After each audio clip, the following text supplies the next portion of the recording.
innahu min Sulaiman wa innahu bismillahirrahmanirrahim.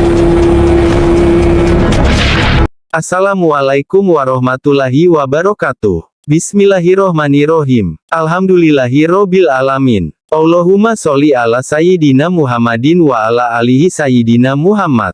Sahabat-sahabat inspirasi Islami rohimakumullah. Pada konten kali ini akan menyajikan kisah inspiratif tentang keilmuan Sayyidina Ali bin Abi Thalib.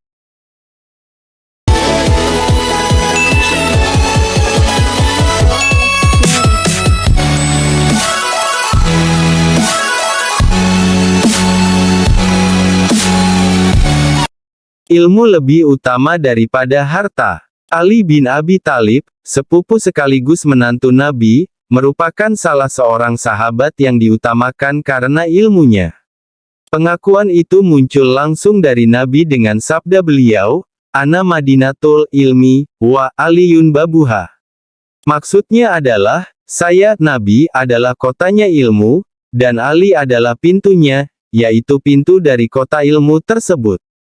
Tentu yang dimaksud ilmu tersebut khususnya ilmu agama dan tentang alam akhirat, karena dalam suatu kesempatan lainnya, Nabi SAW pernah bersabda, "Kalian lebih tahu daripada aku tentang urusan duniamu." Para sahabat yang selalu, "Samina wa atona," kami dengar dan kami mentaatinya, dengan semua perkataan dan sabda-sabda beliau itu tidak pernah mempermasalahkan, bahkan tidak jarang mereka meminta nasihat dan pendapat Ali dalam suatu permasalahan, walau usia Ali mungkin lebih muda. Dan jika Ali telah memberikan suatu pendapat dan pandangan, mereka akan mengikutinya, termasuk Umar bin Khattab ketika menjadi khalifah. Ketika Nabi telah wafat beberapa tahun lamanya, ada sekelompok orang yang meragukan keilmuan Ali. Sebagian riwayat menyebutkan, mereka itu dari kaum Khawarij, satu kelompok yang mendukung Ali bin Abi Thalib ketika terjadi pertentangan dengan Muawiyah. Tetapi ketika Ali mengikhlaskan, melepas jabatan khalifah, karena sebenarnya memang tidak berambisi, demi untuk persatuan umat Islam saat itu, kaum Khawarij itu berbalik melawan dan menentang Ali. Kaum Khawarij ini banyak penyimpangannya sehingga sebagian besar ulama menganggap sebagai kelompok yang sesat. Mereka ini bermusyawarah dan memutuskan akan mengirim 10 orang dengan masalah pertanyaan yang sama. Jika Ali memberikan jawaban yang sama walau dengan pertanyaan yang sama, maka sebenarnya Ali tidak pantas menyandang gelar sebagai pintunya ilmu sebagaimana disabdakan Nabi SAW. Orang pertama datang menghadap Ali dan berkata, "Wahai Imam Ali, manakah yang lebih utama, ilmu atau harta?" "Ilmu," kata Ali. "Mengapa ilmu lebih utama?" katanya. Maka Ali berkata, "Sesungguhnya ilmu itu warisan para nabi, sedangkan harta itu warisan dari Qarun, Fir'aun, Hamam, Syaddad dan lain-lainnya." Orang pertama itu membenarkan dan berlalu pulang. Tentu saja jawaban Ali tersebut bersifat umum, karena ada juga orang yang diberikan kelimpahan harta, dan bisa memanfaatkan dengan baik untuk kemanfaatan hidupnya sesudah mati, baik di alam kubur, terlebih lagi di alam akhirat. Misalnya saja Ummul Mukminin Khadijah Ra, Abu Bakar As-Siddiq, Utsman bin Affan, Abdurrahman bin Aus, Qais bin Sa'd bin Ubadah, dan beberapa sahabat lainnya. Intinya, jika harta itu berada di tangan orang yang dermawan dan sangat peduli pada kaum fakir miskin, maka kedudukan harta tidak kalah utamanya dibandingkan ilmu. Orang kedua datang menghadap Ali dengan pertanyaan yang sama, dan Ali menyatakan ilmu lebih utama daripada harta. Tetapi ia menyampaikan alasan yang berbeda, ilmu akan menjagamu, sedangkan harta, engkau yang harus menjaganya. Orang itu membenarkan Ali dan berlalu pulang, menyampaikan jawaban Ali kepada mereka yang menyuruhnya.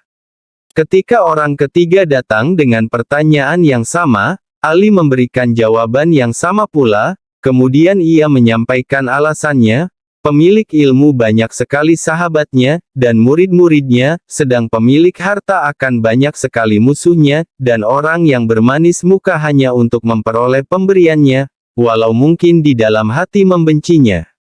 Orang itu membenarkan Ali dan berlalu pulang, menyampaikan jawaban Ali kepada mereka yang menyuruhnya.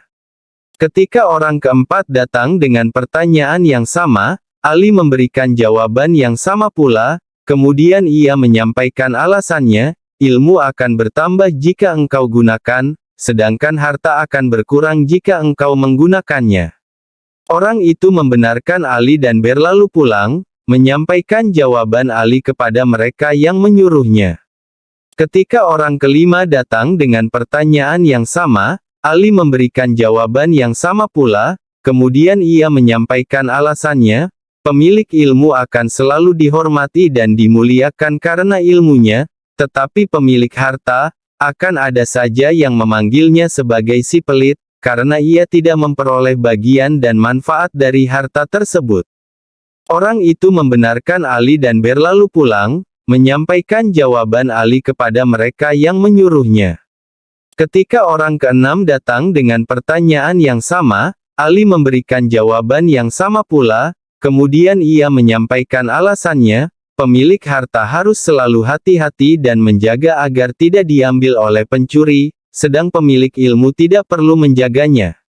Orang itu membenarkan Ali dan berlalu pulang, menyampaikan jawaban Ali kepada mereka yang menyuruhnya.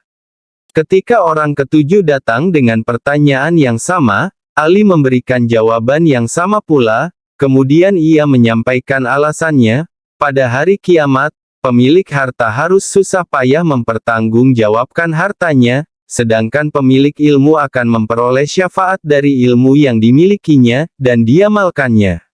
Orang itu membenarkan Ali dan berlalu pulang, menyampaikan jawaban Ali kepada mereka yang menyuruhnya.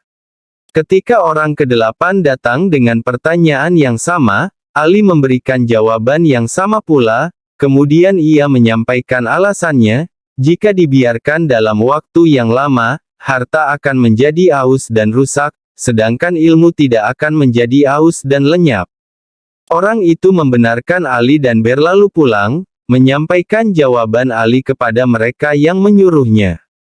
Ketika orang kesembilan datang dengan pertanyaan yang sama, Ali memberikan jawaban yang sama pula, kemudian ia menyampaikan alasannya, harta bisa membuat hati menjadi keras dan akhirnya bersifat bakil karena terlalu cintanya kepada harta, sedangkan ilmu akan selalu menjadi penerang dan penyejuk hati.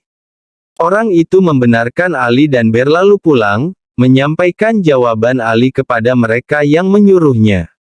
Dan akhirnya orang ke-10 datang dengan pertanyaan yang sama, Ali memberikan jawaban yang sama pula, kemudian ia menyampaikan alasannya, pemilik ilmu akan diberi gelar sebagai ilmuwan, sedangkan pemilik harta akan dipanggil atau digelari tuan besar. Tampaknya Ali mengetahui, dengan ilham dari Allah, atau dari analisa pikirannya, niat dari orang-orang yang datang dengan pertanyaan yang sama tersebut, dan kepada yang terakhir datang itu, Ali berkata, andai kata kalian mengirim lebih banyak lagi orang dengan pertanyaan yang sama, pastilah aku akan memberikan alasan yang berbeda selagi aku masih hidup. Memang, keutamaan ilmu atas harta tidak 10 itu saja, masih banyak lagi. Misalnya, pertanyaan akhirat yaumul hisab atas ilmu hanya satu, yakni apa dan bagaimana ilmu itu diamalkan. Sedangkan atas harta ada dua, pertama dari mana dan bagaimana diperoleh harta tersebut diperoleh. Dan kedua, kemana dan bagaimana harta tersebut diamalkan, dibelanjakan. Misalnya lagi, ketika seseorang meninggal, ilmu akan menemani pemiliknya hingga masuk kubur, bahkan bisa menjadi teman dan penolongnya menghadapi malaikat, tetapi harta hanya akan mengantarnya hingga ke pintu pemakaman, atau sampai ia diuruk dengan tanah, setelah ia akan menjadi milik ahli warisnya. Dan masih banyak lagi yang bisa dikupas dari berbagai hadits-hadits Nabi.